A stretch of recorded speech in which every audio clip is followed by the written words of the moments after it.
Hello, young scholars. This is Mr. Martirone, and welcome to World Cultures.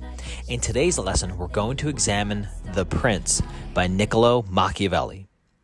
So Machiavelli was an Italian thinker and politician who lived in the 1400s and early 1500s, a time when Italy was made up of many rivaling city-states, and each of them had their own independent governments.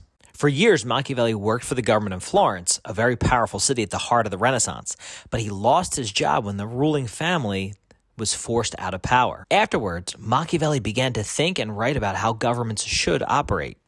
He brought the idea of realism into the discussion of politics, meaning that he wrote about how the world really worked instead of how it could work. Machiavelli is most famous for his 1513 book, The Prince. Machiavelli discusses what it takes for a leader to get power and maintain it.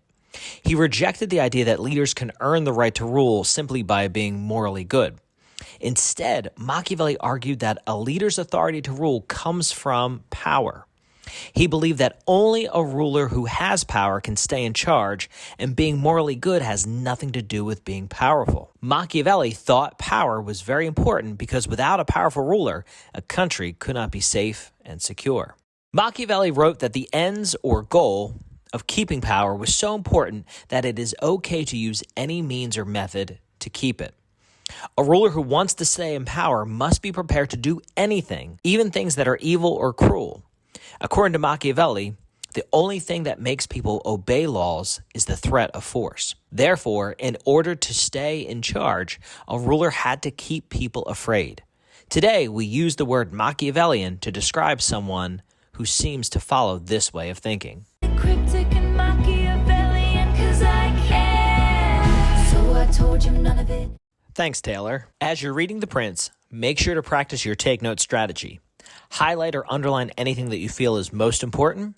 Identify the things that are challenging or puzzling for you to understand. Highlight, underline, or circle the things or topics you would like to discuss more in class in our discussion circle.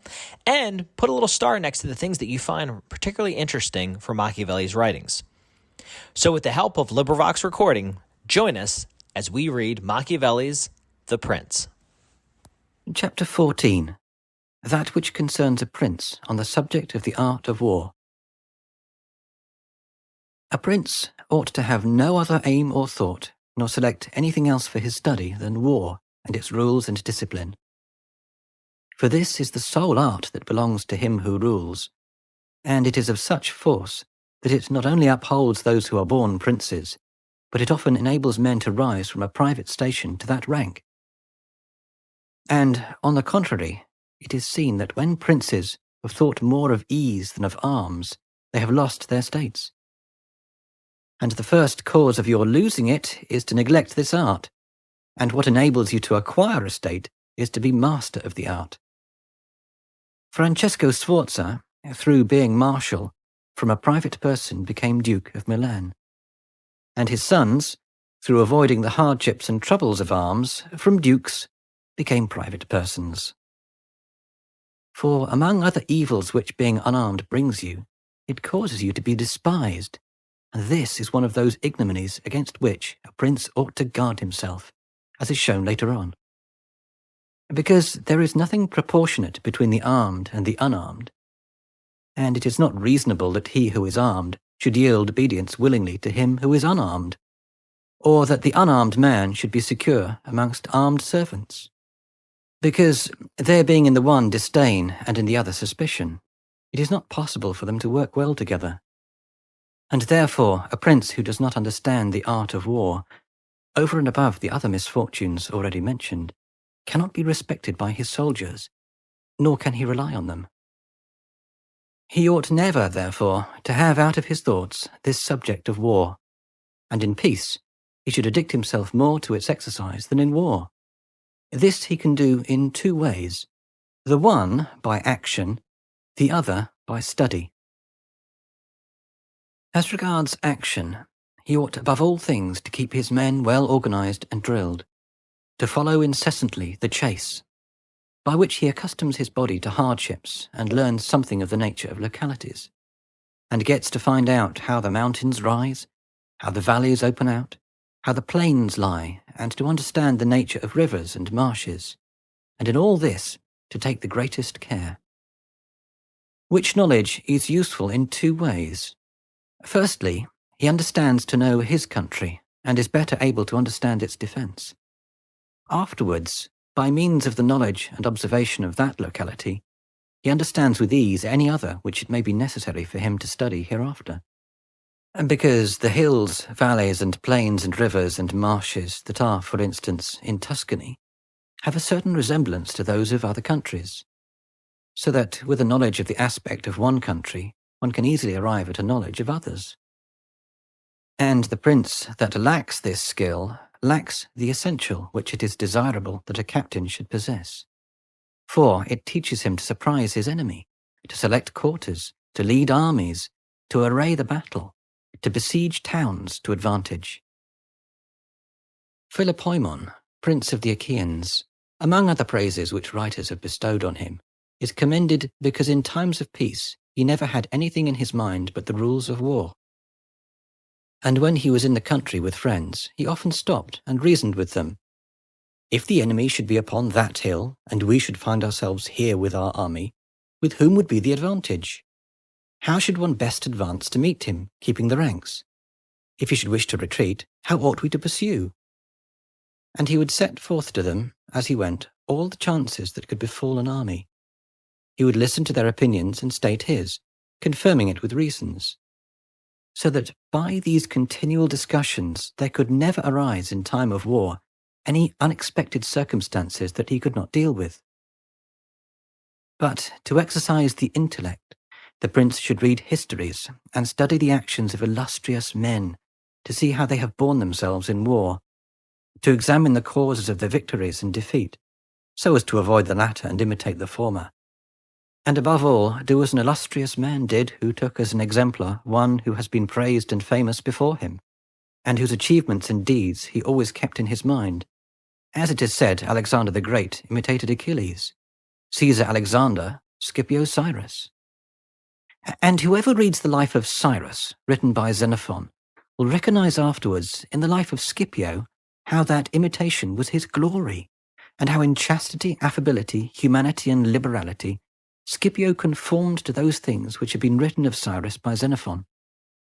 A wise prince ought to observe some such rules, and never in peaceful times stand idle, but increase his resources with industry in such a way that they may be available to him in adversity, so that if fortune chances, it may find him prepared to resist her blows. Chapter 17, concerning cruelty and clemency, and whether it is better to be loved than feared. Coming now to the other qualities mentioned above, I say that every prince ought to desire to be considered clement and not cruel. Nevertheless, he ought to take care not to misuse this clemency. Cesare Borgia was considered cruel.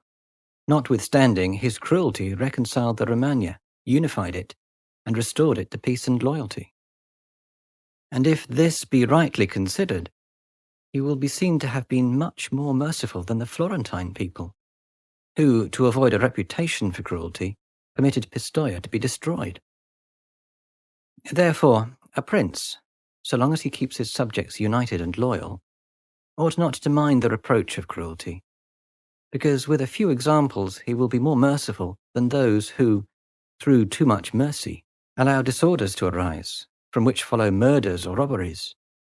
For these are wont to injure the whole people, whilst those executions which originate with a prince offend the individual only. Upon this, a question arises, whether it is better to be loved than feared, or feared than loved. It may be answered that one should wish to be both, but because it is difficult to unite them in one person, it is much safer to be feared than loved. When of the two, either must be dispensed with. Because this is to be asserted in general of men, that they are ungrateful, fickle, false, cowardly, covetous. And as long as you succeed, they are yours entirely.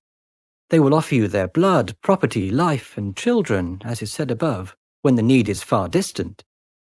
But when it approaches, they turn against you. Nevertheless, a prince ought to inspire fear in such a way that if he does not win love, he avoids hatred, because he can endure very well being feared whilst he is not hated. which will always be as long as he abstains from the property of his citizens and subjects, and from their women. But when it is necessary for him to proceed against the life of someone, he must do it on proper justification and for manifest cause. But above all things, he must keep his hands off the property of others, because men more quickly forget the death of their father than the loss of their patrimony. Besides, pretexts for taking away the property are never wanting, for he who has once begun to live by robbery will always find pretexts for seizing what belongs to others. But reasons for taking life, on the contrary, are more difficult to find, and soon elapse. Returning to the question of being feared or loved, I come to the conclusion that men loving according to their own will, and fearing according to that of a prince, a wise prince should establish himself on that which is in his own control, and not in that of others. He must endeavour only to avoid hatred, as is noted.